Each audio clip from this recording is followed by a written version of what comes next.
From the News Channel 5 Network, this is Sportsline.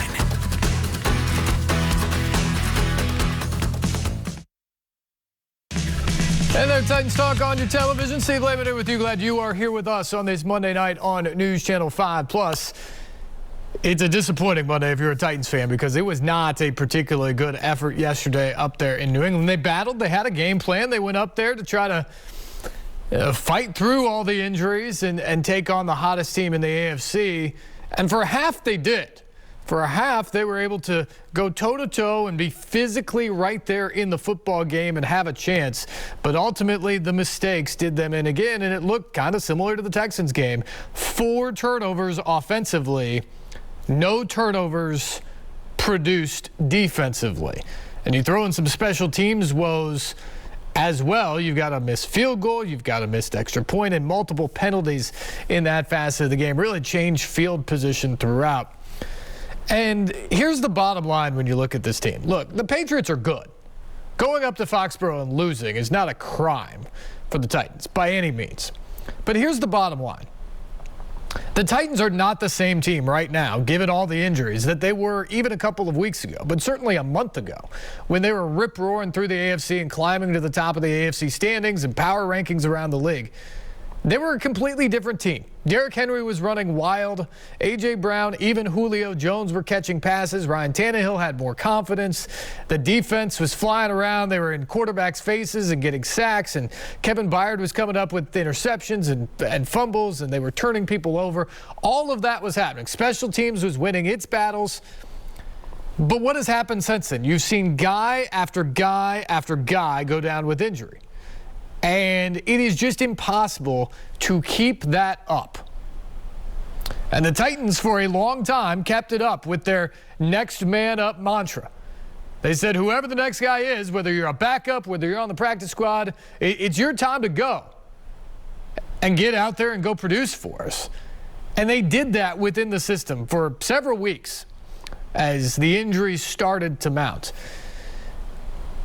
But here's the deal. At some point, the next man up isn't nearly as good as the man he's replacing. And when that happens too many times across the board, it doesn't matter how good the system is or how good the culture is in the locker room. At some point, you just don't have it anymore. You know, the old phrase in college oftentimes is it's more about the Jimmies and the Joes than the X's and the O's. Well, that's kind of what you're looking at here. I think Mike Vrabel and this coaching staff has done a remarkable job this season absorbing injuries to key players. I mean, they won back-to-back games against playoff teams from last year after Derrick Henry broke his foot and went out of the lineup and on injured reserve. They've won multiple games this year with either Julio Jones or A.J. Brown out. Won a game with both of them out, essentially, in the second half. They've lost guys on defense, and they've figured out how to keep going and not skip a beat. But at some point when you're missing all of them at once, you just can't overcome that. Titans had 4 receivers active yesterday. 4. The most experienced of that group in Nashville with the Tennessee Titans is Nick Westbrook-Akina, who was at best going to be the 5th, maybe 6th wide receiver on this team coming into the year. Now, he's far outperformed that. He's a guy that they can rely on these days. But it was him and Chester Rogers, and then Dez Fitzpatrick, who, remember, got cut back in training camp because he was that atrocious in training camp. And nobody else around the league liked him. So the Titans kept him on their practice squad. And then they had Cody Hollister, a guy who's seeing his first action of the season. That's what they were down to yesterday. And those guys aren't Julio Jones or A.J. Brown. And they're not Marcus Johnson. And again, when you miss that many guys, it's just hard to keep it going. It's hard to continue to be who you've been. It's hard to keep your identity because you have to come up with new plans and new wrinkles every week for all the different pieces. So here's the question now. It's not about what happened the last 2 weeks. Yes, it's disappointing. But given the 12-game situation that the Titans had to face, and I think we always knew this was going to be difficult. Even when you saw the schedule back in April when it came out, when you saw that the Titans had 12 consecutive games before they get to a bye week in December, as late as you can get it, I think you knew there were going to be some issues. The league is too difficult. It's too tough. When you have to play 12 straight weeks without a bye, you are going to be beat up. Having said that, I don't think anybody could have looked at the schedule and thought that the Titans would encounter what they have. They have now started more different players through 12 weeks than any team in the history of the franchise. And they still have 5 games to go. They have played more guys through 12 weeks than any team in the history of the league. And they still have 5 games to go. The injuries have been remarkable in a bad way. It is difficult to comprehend just how beat up this team is, and it goes from playing 12 straight weeks. It goes from playing a schedule that was rated as the #1 schedule in terms of difficulty in the NFL through 12 weeks. When you're facing the Bills and the Chiefs and the Colts and the Rams and the Saints back to back to back to back to back, you're in trouble. I mean that is a lot of a physical pounding. It is the demand that is even more so than the average demand put on teams and players in the NFL. And so it's no surprise, given the schedule and given the injuries, that the Titans have looked how they've looked the last couple of weeks. The question you have now, as we sit here tonight, is what can the Titans reasonably look like for the final 5 weeks of the regular season and towards what they hope is a postseason run? They've got basically 2 weeks here before they have to get back on the field and take on the Jaguars on December the 12th at Nissan Stadium. How many of the 17 guys on injured reserve can get back and get ready to go by then? Oh, by the way, they had 6 other guys who aren't on injured reserve who were ruled out for the game yesterday in Foxborough because they were that beat up. You assume those guys can be back. But of the guys on injured reserve, you know Derrick Henry won't be back in a couple of weeks. A.J. Brown's going to miss at least 1 more game. But could Julio Jones be back? Can Jeremy McNichols be back in the backfield? Can they add any of these other pieces? Bud Dupree, can he get back on the defensive side of the ball? Anybody else over there? Those are big questions for the Titans because it's going to determine just who they are. They sit here at 8-4 and on top of the AFC South, still in the 3rd position in the AFC overall. They're sitting in a good position to get to the playoffs. But given all the injuries, and we've talked about the last several weeks here, the Titans would love to get that #1 seed because it gives you that coveted bye in the first weekend of the playoffs and gives you a little bit more time to rest all of these guys and try to get them healthy.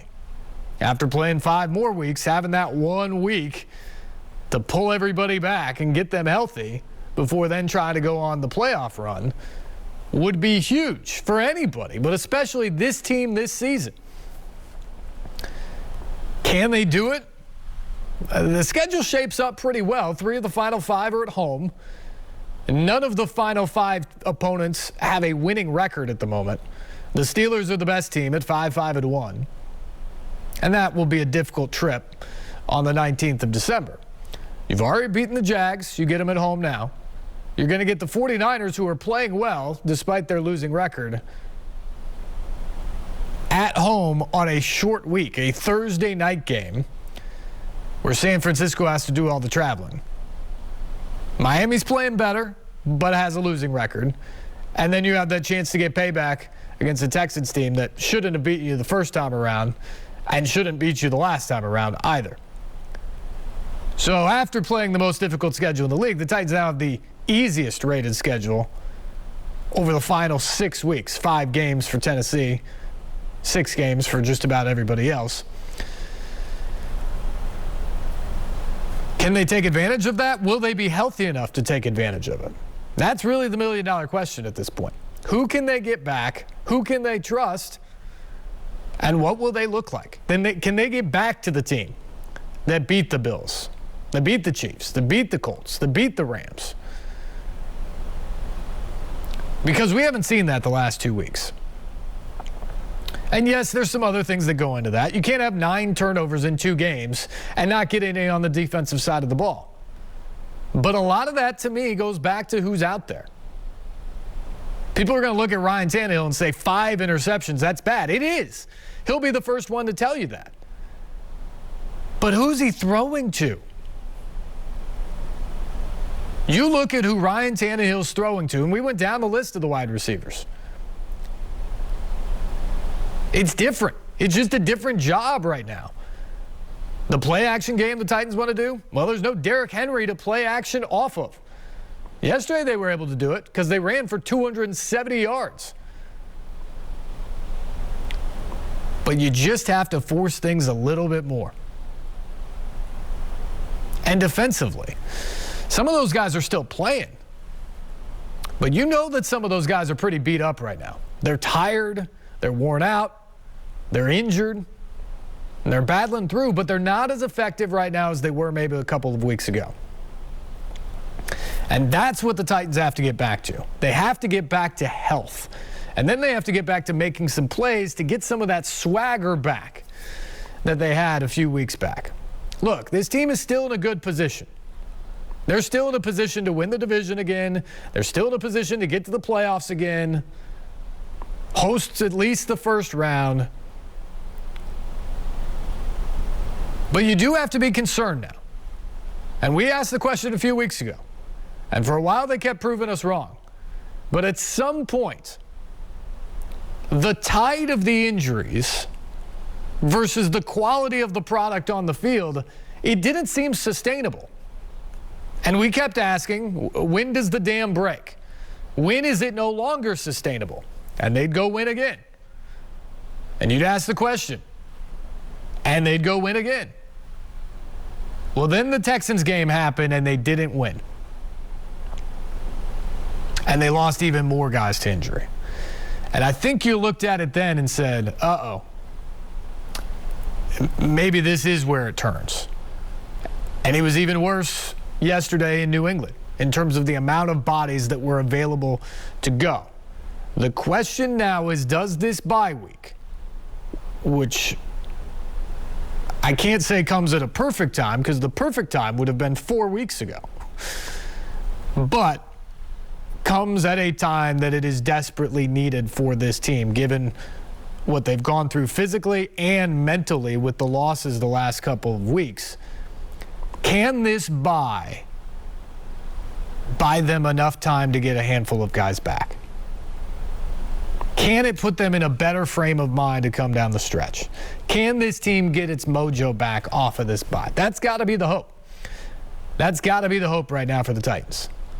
Because they have to somehow find a way to get back to the way they were playing in late October if they want to be playing very long in January. What we've seen the last couple of weeks isn't good enough. But there's no surprise by that because of the people who are on the field. Our phone lines are open tonight, 737-7767. What was your perspective of the game yesterday? All the injuries the team is fighting through. Your biggest concern right now with this team and your confidence level. We'll hear from some guys talking about their confidence level that this bye can do them a world of good and that they can come back and be the team that we thought and that they thought. What's your confidence level in that, given the injury situation and what you've seen the last couple of weeks? 737-7767 is the number. The phone lines are open, and this is Titans Talk on News Channel 5+.